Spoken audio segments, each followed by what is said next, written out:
नमस्कार सभी प्यारे विद्यार्थियों का एसएससी वन शॉट क्लासेस में आज का जो टॉपिक मैं आपके लिए लेकर आया हूं वो है राष्ट्रपति। राष्ट्रपति से संबंधित जो भी महत्वपूर्ण अनुच्छेद हो सकते हैं, आर्टिकल्स हो सकते हैं, उसके अलावा राष्ट्रपति के जितनी भी डिटेल है, उससे संबंधित जितना भी कॉन्सेप्ट है, वो सभी आपको एक ही वीडियो में मिलने वाला है। तो फटाफट से जल्दी से प्रेसिडेंट के बारे में देख लेते हैं। तो सबसे पहले यहाँ पर देखिएगा कि भारतीय संविधान के अनुसार राष्ट्रपति की अगर हम बात करें तो राष्ट्रपति के पद का जो उल्लेख किया गया है ये अनुच्छेद 52 से लेकर 61 के बीच में है। ठीक है, अनुच्छेद 52 से लेकर 61 के बीच में अगर आप देखेंगे तो आपको भारत के राष्ट्रपति का उल्लेख देखने को मिलता है। यहां पर एक चीज पर गौर करिएगा, अगर मैं आर्टिकल वाइज आगे की तरफ बढ़ता हूं तो आपके आर्टिकल भी तैयार होंगे और साथ में राष्ट्रपति से जुड़ी हुई जितनी भी बातें हैं। सबसे पहली चीज जो है वो है आपके कि आर्टिकल 52 जो है वो आपसे क्या कहता है, अनुच्छेद 52 किसके बारे में बताता है। तो अनुच्छेद 52 आपको बताता है कि भारत का राष्ट्रपति होगा, भारत का एक राष्ट्रपति होगा, या भारत में संवैधानिक प्रमुख के रूप में, कॉन्स्टिट्यूशनल हेड के रूप में राष्ट्रपति को स्वीकार किया गया है। इसके अलावा राष्ट्रपति की बात करें तो राष्ट्रपति भारत में प्रथम व्यक्ति के रूप में भी जाने जाते हैं। ठीक है, भारत के प्रथम व्यक्ति के रूप में राष्ट्रपति को जाना जाता है। तो अगर आपसे क्वेश्चन आता है कि राष्ट्रपति पद का उल्लेख किस अनुच्छेद में है, प्रेसिडेंशियल ऑफिस का उल्लेख किस अनुच्छेद में है, किस आर्टिकल में है, तो आर्टिकल 52 आपको याद रखना है। आर्टिकल 53 की बात करें, अनुच्छेद 53 की अगर मैं बात करूं तो अनुच्छेद 53 जो है ये संघ की कार्यपालिका शक्ति के बारे में आपको बताता है, यानी कि यूनियन एग्जीक्यूटिव पावर के बारे में बताता है। और ये आपसे कहता है कि संघ की कार्यपालिका शक्ति राष्ट्रपति में निहित होगी। ठीक है, आपको एक और चीज यहां पर मैं जोड़कर बता देता हूं कि अगर हम भारत में कार्यपालिका की बात करते हैं, एग्जीक्यूटिव की बात करते हैं, तो आपको यहां पर याद रखना है कि भारत में कार्यपालिका या एग्जीक्यूटिव भी दो तरीके से कार्य करती है। एक होता है जिसको हम लोग बोलते हैं कार्यपालिका का नाम मात्र का प्रधान, मतलब आपके एग्जीक्यूटिव का नॉमिनल हेड, और एक जो है ये होता है कार्यपालिका का वास्तविक प्रधान। तो भैया यहां पर इसको हम बोलेंगे एक्चुअल या रियल हेड ऑफ एग्जीक्यूटिव। तो यहां पर आपको स्पेशली याद रखना है कि अगर आपसे पूछा जाता है कि भारत में नाम मात्र की कार्यपालिका के प्रधान कौन है, तो आपको याद रखना है कि भारत में नाम मात्र की कार्यपालिका के प्रधान भारत के राष्ट्रपति को बनाया गया है, और जबकि वास्तविक कार्यपालिका का प्रधान यानी एक्चुअल एग्जीक्यूटिव हेड जो है ये आपके मंत्री परिषद और प्रधानमंत्री को बनाया गया है। ये दो चीज इंपॉर्टेंट है, याद रखिएगा कि भारत में हमारे यहाँ पर जो कार्यपालिका है वो दो तरीके से काम करती है। एक हमारे यहाँ पर नाम मात्र की कार्यपालिका होती है और एक हमारे यहाँ पर वास्तविक कार्यपालिका होती है। तो अगर आपसे क्वेश्चन आता है कि संघ की कार्यपालिका शक्ति के प्रमुख कौन है, तो आपको राष्ट्रपति का नाम याद रखना है।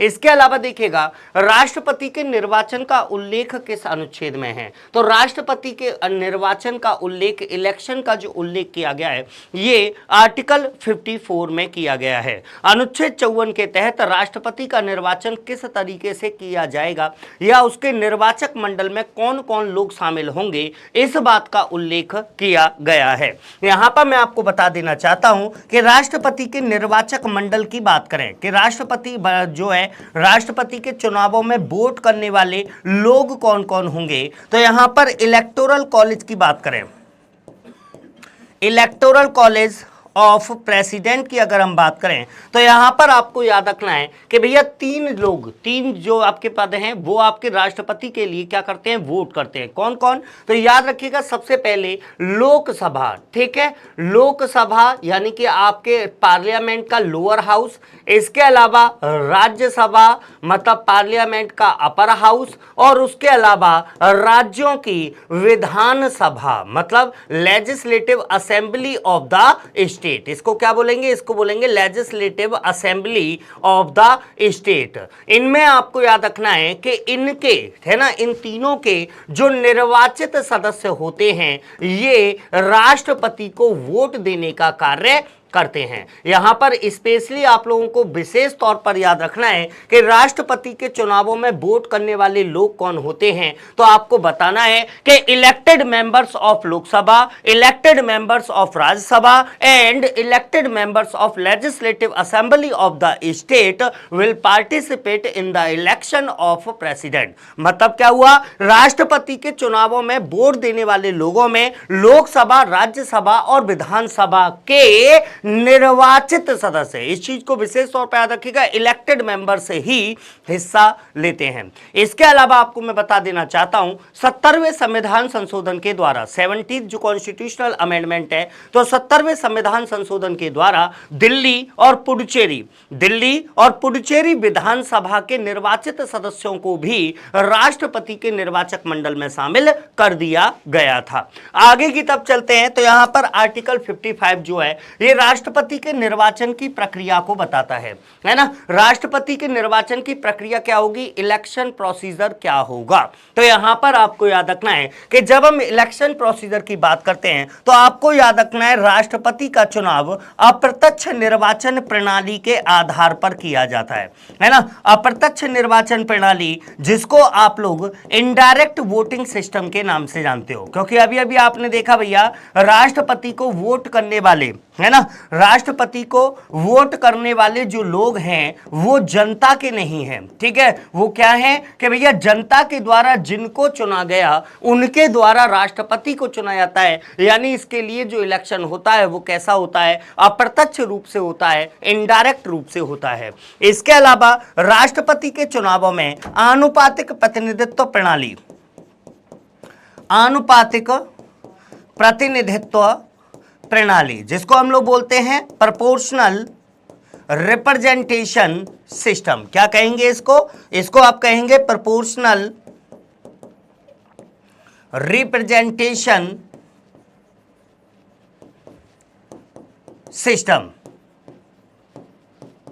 ठीक है। इसका मतलब क्या है, तो देखो आनुपातिक प्रतिनिधित्व प्रणाली का प्रयोग क्यों किया जाता है, तो आप साधारण रूप से ये बता सकते हैं कि राज्यों को उनकी जनसंख्या के अनुपात में बराबर करने के उद्देश्य से, है ना, जो राज्य हैं उन्हें उनकी पॉपुलेशन के आधार पर इक्वल बनाने के उद्देश्य से आनुपातिक प्रतिनिधित्व प्रणाली यानी प्रोपोर्शनल रिप्रेजेंटेशन सिस्टम को अपनाया जाता है। इसके अलावा तीसरी प्रणाली और अपनाई जाती है और ये आपकी कहलाती है एकल मत संक्रमणीय पद्धति। इसको क्या कहते हैं, एकल मत संक्रमणीय प्रणाली, जिसको हम लोग कहेंगे सिंगल वोट ट्रांसफरेबल सिस्टम, ठीक है। यहां पर क्या होता है, तो भैया देखो राष्ट्रपति के जो चुनाव होते हैं, राष्ट्रपति का जो इलेक्शन होता है ना, तो राष्ट्रपति के इलेक्शन में आपके प्रत्येक राज्य को एक वोट वैल्यू दी जाती है। मतलब यदि राष्ट्रपति को वोट देने के लिए कोई एमएलए जा रहा है, मेंबर ऑफ लेजिस्लेटिव असेंबली जा रहा है, तो उसका जो वोट होगा उस वोट की एक वैल्यू निकाली जाती है। या फिर अगर कोई एमपी यानी मेंबर ऑफ पार्लियामेंट वोट कर रहा है तो उसे भी एक वोट वैल्यू दी जाती है। और एकल मत संक्रमणीय पद्धति का मतलब होता है कि राष्ट्रपति को जो वोट किया जाता है वो प्रीफरेंस के आधार पर किया जाता है। प्रीफरेंस के आधार पर मतलब क्या है कि यहां पर भैया जितने, जैसे राष्ट्रपति पद के लिए अगर 3 मेंबर खड़े हुए हैं, 3 व्यक्ति अगर राष्ट्रपति पद के लिए वहां पर खड़े होते हैं या फिर उसके भैया आपके नॉमिनी होते हैं, तो वहां पर क्या होता है कि उन तीनों मेंबर्स को आपको वरीयता क्रम के आधार पर, प्रीफरेंस के आधार पर वोट करना होगा। मतलब कि उन तीनों में से पहले नंबर पर आप किसे देखना चाहते हैं राष्ट्रपति के रूप में, अगर वो ना बन पाए तो दूसरे नंबर पर आप किसे स्थान देंगे और तीसरे पर आप किसे रखेंगे। इसी तरीके से प्रत्येक व्यक्ति जो भी वोट करने जाएगा राष्ट्रपति को, उसे तीनों लोगों को वोट करना पड़ेगा। इसके अलावा मैं आपको बता देना चाहता हूं कि राष्ट्रपति पद के लिए यदि कोई व्यक्ति उम्मीदवार बनना चाहता है यानी कैंडिडेट बनना चाहता है राष्ट्रपति पद के लिए, तो उस व्यक्ति के नाम का प्रपोजल 50 50 सांसदों के द्वारा, मतलब 50 एमपी जो हैं यानी मेंबर ऑफ पार्लियामेंट जो है वो उसके नाम का प्रपोजल रखने वाले होने चाहिए, और अन्य 50 मतलब उसके अलावा अदर 50 मेंबर्स जो हैं संसद के वो उसके नाम के सपोर्टर या अनुमोदक होने चाहिए। तो ये भी बहुत विशेष बात है, याद रखेगा कि यदि कोई व्यक्ति राष्ट्रपति का उम्मीदवार कैंडिडेट बनना चाहता है तो उस व्यक्ति के नाम का प्रपोजल 50 एमपी के द्वारा और अन्य 50 एमपी के द्वारा उसके नाम का अनुमोदन करना आवश्यक होगा, वही व्यक्ति कैंडिडेट बन सकता है। इसके अलावा आगे की तरफ चलते हैं तो यहां पर अनुच्छेद 56 जो है ये आपसे राष्ट्रपति की पदावधि की बात करता है, यानी कि आपके टर्म ऑफ ऑफिस की बात करता है। तो आपको याद रखना है, राष्ट्रपति के पदावधि की बात करें तो साधारण तौर पर राष्ट्रपति का कार्यकाल 5 वर्ष होता है। कितना होता है? 5 वर्ष। इसके अलावा आपको याद रखना है, दूसरी कंडीशन ये हो सकती है कि समय से पहले यदि राष्ट्रपति की मृत्यु हो जाती है, मतलब 5 वर्ष से पहले अगर राष्ट्रपति की मृत्यु हो जाती है तो भैया फिर वहां पर उसका पद खाली हो जाएगा और उस पद को अगले 6 महीने में भरना आवश्यक होगा, मतलब 6 महीने के अंदर नए राष्ट्रपति के लिए चुनाव हो जाएंगे। और तीसरी कंडीशन होती है कि राष्ट्रपति अपने पद से त्याग पत्र दे सकते हैं, रिजाइन कर सकते हैं, और राष्ट्रपति अपना त्याग पत्र किसको सौंपते हैं? तो उपराष्ट्रपति को, है ना। Vice president of India, vice president of India जो हैं वो आपके राष्ट्रपति का इस्तीफा या त्याग पत्र या फिर रेजिग्नेशन लेटर को स्वीकार करेंगे। ये 3 चीज आपको याद रखनी है।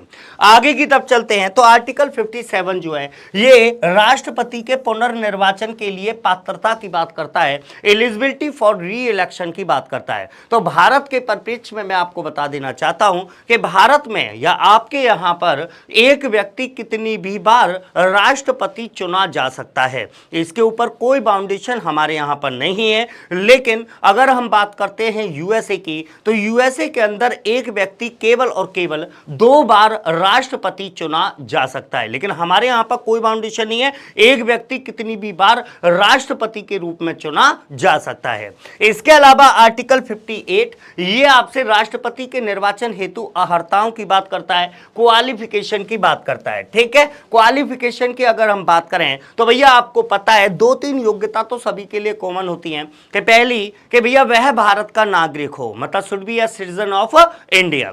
दूसरी योग्यता होती है वह किसी लाभ के पद पर ना हो, मतलब ऑफिस ऑफ प्रॉफिट को वो ग्रहण ना करता हो। और तीसरी कंडीशन है कि वह पागल या दिवालिया ना हो, मतलब इंसॉल्वेंट या फिर मैड ना हो। इसके अलावा जो मुख्य रूप से आपको याद रखना है कि राष्ट्रपति पद के लिए न्यूनतम आयु मिनिमम एज 35 ईयर 35 साल होना जरूरी है। इसके अलावा राष्ट्रपति पद के लिए यदि कोई व्यक्ति कैंडिडेट बनना चाहता है तो वो व्यक्ति लोकसभा का सदस्य निर्वाचित रखने की योग्यता रखता हो। मतलब क्या हुआ कि लोकसभा का सदस्य बनने की योग्यता रखता हो, लेकिन यह कहीं नहीं लिखा हुआ कि वो पहले कभी लोकसभा का सदस्य रहा हो या फिर संसद के किसी सदन का सदस्य रहा हो, ऐसा कुछ नहीं है। केवल और केवल क्या लिखा हुआ है कि वह लोकसभा का सदस्य निर्वाचित होने की योग्यता रखता हो, ऐसे किसी व्यक्ति को राष्ट्रपति का चुनाव लड़ने का अधिकार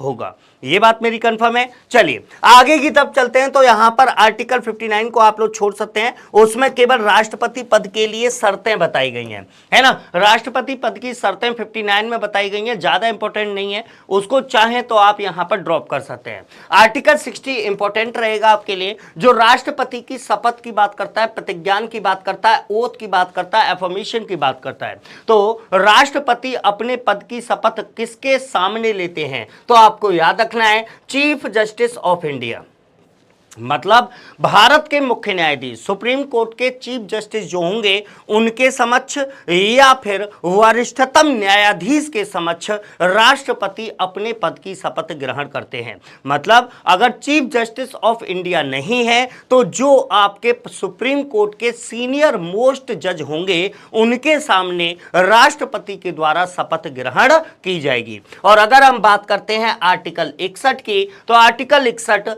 महाभियोग की प्रक्रिया के बारे में बताता है, इंपीचमेंट प्रोसेस के बारे में बताता है, जिसके द्वारा राष्ट्रपति को उनके पद से हटाया जा सकता है। तो आपसे क्वेश्चन पूछ सकता है कि राष्ट्रपति को हटाने की प्रक्रिया क्या कहलाती है, तो महाभियोग या इंपीचमेंट। महाभियोग की प्रक्रिया को यूएसए के संविधान से अडॉप्ट किया गया है। उसके अलावा आपको याद रखना है कि यदि राष्ट्रपति के द्वारा संविधान का अतिक्रमण किया गया है ना, यदि राष्ट्रपति के द्वारा संविधान का अतिक्रमण यानी वायलेशन ऑफ कॉन्स्टिट्यूशन किया गया है, तो उस पर महाभियोग की प्रक्रिया को लाया जा सकता है। इसके अलावा राष्ट्रपति के परिप्रेक्ष्य में आपको याद रखना है आर्टिकल 72। एक आपको क्या याद रखना है, आर्टिकल 72 जो इनसे जुड़ा हुआ है। वहां पर क्या है कि अनुच्छेद 72 जो है, अनुच्छेद 72 के अंतर्गत राष्ट्रपति को क्षमादान की शक्ति प्रदान की गई है कि राष्ट्रपति कुछ मामलों में कुछ व्यक्तियों को क्या कर सकते हैं, माफ कर सकते हैं, पार्डन दे सकते हैं।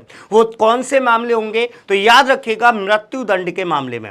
यदि किसी व्यक्ति को फांसी की सजा हो जाती है, मृत्यु दंड की सजा हो जाती है, तो ऐसे किसी व्यक्ति को माफ करने का अधिकार या उनको सजा से, वहां पर सजा से उनको मुक्ति देने का अधिकार राष्ट्रपति के पास होगा। इसके अलावा मार्शल कोर्ट के द्वारा दी गई सजा, मतलब जो आपके सेना का न्यायालय होता है, फौज का न्यायालय होता है, यदि उसके द्वारा किसी को अगर कोई सजा दी जाती है तो उसे माफ करने का अधिकार राष्ट्रपति को दिया गया है, क्योंकि राष्ट्रपति तीनों सेनाओं के प्रमुख होते हैं, है ना, यानी तीनों सेनाओं के सेनापति के रूप में कौन होते हैं, राष्ट्रपति। और तीसरी कंडीशन होती है कि संघ के बनाए गए कानून के उल्लंघन पर यदि किसी व्यक्ति के द्वारा अगर सजा प्राप्त हुई है और वो सजा ऐसे किसी कानून के लिए मिली थी जो कानून पार्लियामेंट के द्वारा बनाया गया था, तो उसे माफ करने का अधिकार राष्ट्रपति को होगा। और राष्ट्रपति किसी व्यक्ति को 5 तरीके से माफ कर सकते हैं, तरीके भी 5 हैं, ये भी याद रखिएगा। इसके अलावा आप लोग अनुच्छेद 143 याद रख सकते हैं, आर्टिकल 143 को याद रख सकते हैं, जो ये कहता है कि राष्ट्रपति किसी विधिक मामले पर, किसी लीगल मामले पर या लीगल अफेयर पर वो चाहें तो सुप्रीम कोर्ट से सलाह, एडवाइस मांग सकते हैं, और सुप्रीम कोर्ट उनको जो सलाह देगा उसे मांगने के लिए, उसे मानने के लिए राष्ट्रपति बाध्य नहीं होंगे। मतलब सुप्रीम कोर्ट की सलाह को राष्ट्रपति मान भी सकते हैं और नहीं भी। तो ये था भैया राष्ट्रपति का किस तरीके से इलेक्शन होता है, राष्ट्रपति का किस तरीके से उनका चुनाव वगैरह होता है, किस तरीके से उनको पद से हटाया जा सकता है। तो ये वाली चीज इसमें हम लोगों ने कंप्लीट कर ली है। नेक्स्ट क्लास में या नेक्स्ट वीडियो में हम लोग इसी से जुड़ा कुछ अन्य पार्ट कंप्लीट करेंगे। तब तक के लिए जय हिंद, जय भारत।